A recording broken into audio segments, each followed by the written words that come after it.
Some battles are fought in hospital rooms, away from cameras and crowds. But occasionally, courage finds its way onto a stage where the whole world can witness what it means to refuse to surrender. Simon Cowell had seen countless performances over 2 decades, but nothing could have prepared him for the young woman who walked onto the Got Talent stage that Thursday evening, wearing her scars like armor and her hope like a crown. Her name was Sarah Mitchell, and she was 25 years old. She moved carefully, each step deliberate, as if her body was still learning to trust itself again. She wore a soft blue dress that hung loosely on her thin frame, and a colorful silk headscarf wrapped elegantly around her head. No hair showed beneath it. Her skin was pale, almost translucent under the stage lights, with the particular pallor that comes from months of treatment. But her eyes burned with a fierce determination that seemed to fill the entire theater. The audience applauded as she positioned herself at center stage, but there was something different in their response. An immediate recognition that this wasn't going to be a typical audition. Sarah's presence commanded a different kind of attention. The respectful silence that people give to someone they instinctively understand has been through something extraordinary. Simon sat at the judges' table, his usual critical expression already softening. 20 years of experience had taught him to read people quickly, and everything about Sarah's careful movements, her deliberate breathing, her determined posture told him a story before she even spoke. The host approached with a gentle smile, his usual enthusiasm tempered by obvious sensitivity. "Welcome to Britain's Got Talent. Please tell us your name." "Sarah Mitchell," she said, her voice clear but carrying the slight hoarseness that comes from months of medical treatment. "I'm from Birmingham." "And what brings you here tonight, Sarah?"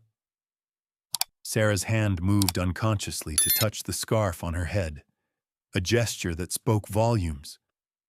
When she spoke, her voice remained steady, but there was an undercurrent of emotion barely held in check. "6 months ago, I was diagnosed with acute lymphoblastic leukemia," she said simply. The audience drew a collective breath. "I was supposed to be planning my wedding, starting my career as a teacher. Instead, I found myself fighting for my life." At the judges' table, all conversation stopped. Simon leaned forward, his arms uncrossing, his full attention focused on the young woman standing alone under the bright lights. "I've spent the last 6 months in and out of the hospital," Sarah continued, her voice growing stronger with each word. "Chemotherapy, radiation, procedures I can't even pronounce. I lost my hair, my weight, my energy. Some days I lost my hope." One of the other judges, a woman, brought her hand to her heart. The theater had fallen completely silent.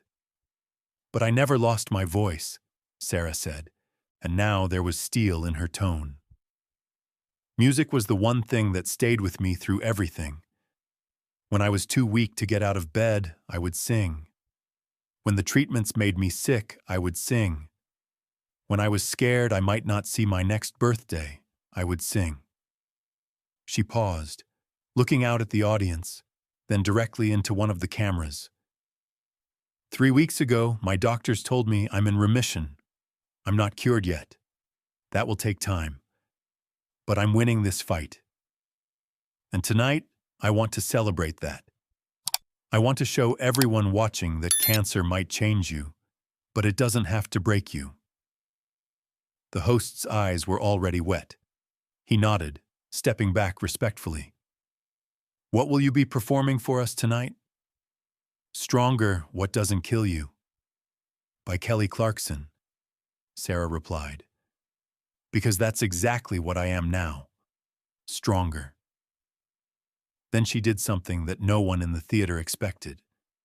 Her hands moved to her headscarf, and slowly, deliberately, she began to unwrap it. The audience held its breath as Sarah removed the colorful silk, revealing her head completely bald from chemotherapy. She stood there for a moment, vulnerable but unashamed, her bare scalp catching the stage lights like polished marble.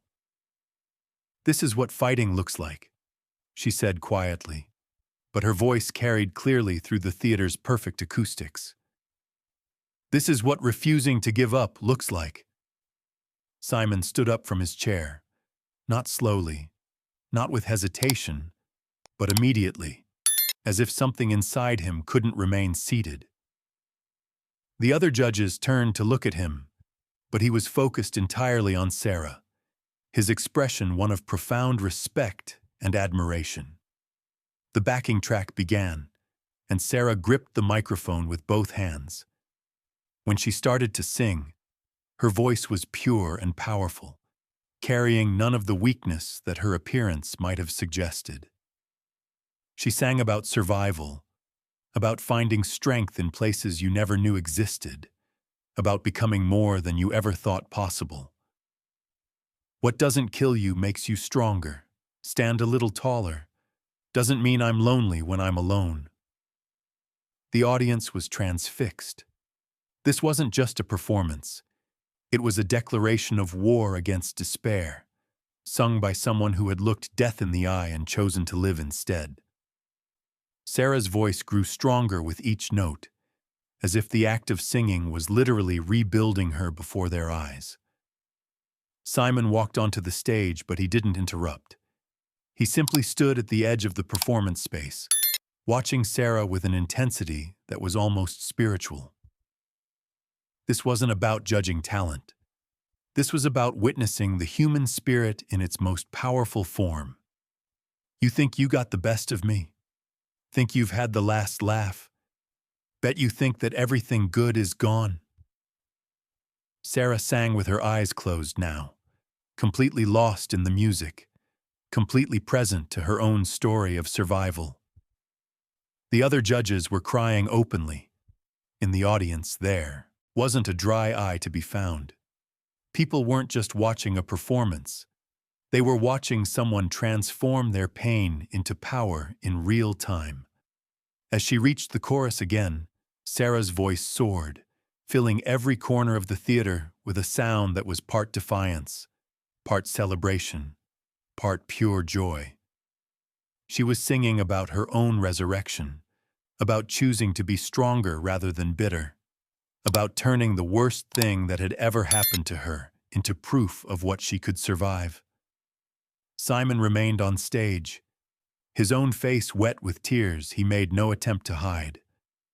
When Sarah sang the final note, holding it with a strength that seemed impossible given everything she'd been through, the silence that followed was profound. Then the explosion came. 2,000 people rose as one, the applause deafening and endless. But on stage, Sarah and Simon existed in a bubble of understanding. She stood there, bald and beautiful and utterly triumphant, having just proven that some kinds of strength can't be taught or practiced, only earned through suffering and refined through choice.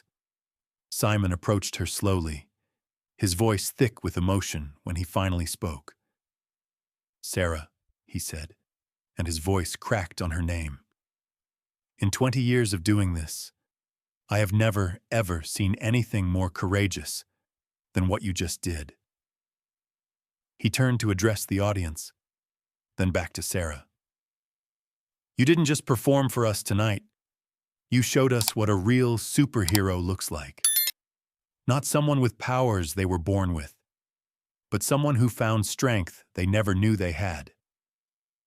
Without consulting the other judges, without hesitation, Simon walked to the golden buzzer and placed his hand on it. "This isn't about talent," he said, loud enough for everyone to hear. "This is about honoring the most courageous person I've ever met."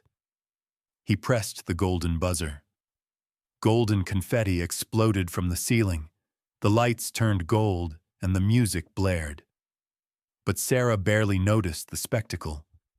She was looking at Simon with an expression of gratitude so profound it seemed to transform the entire theater into something sacred. The audience continued their standing ovation, but it wasn't the usual cheering celebration. It was reverent, respectful, the kind of applause reserved for moments when ordinary people do extraordinary things.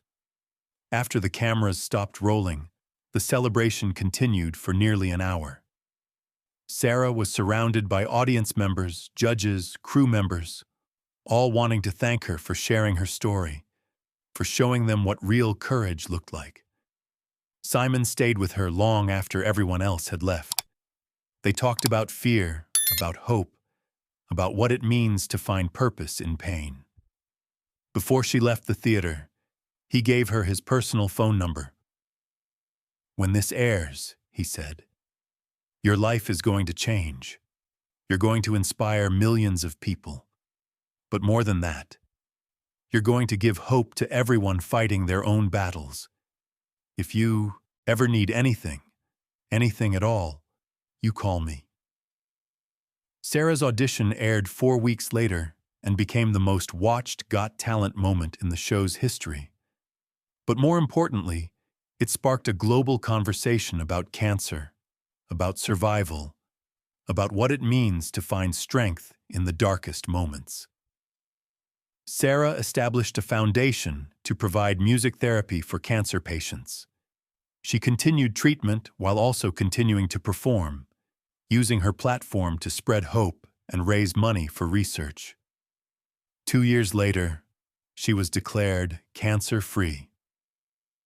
At her celebration concert, she dedicated her performance to everyone still fighting, still hoping, still choosing to be stronger. Because that night on the Got Talent stage, Sarah Mitchell didn't just sing a song. She proved that the human spirit is more powerful than any disease, that hope is stronger than fear, and that sometimes the most beautiful music comes from the places where we've been most broken. That's not entertainment. That's the sound of someone refusing to surrender, and it's the most powerful music in the world.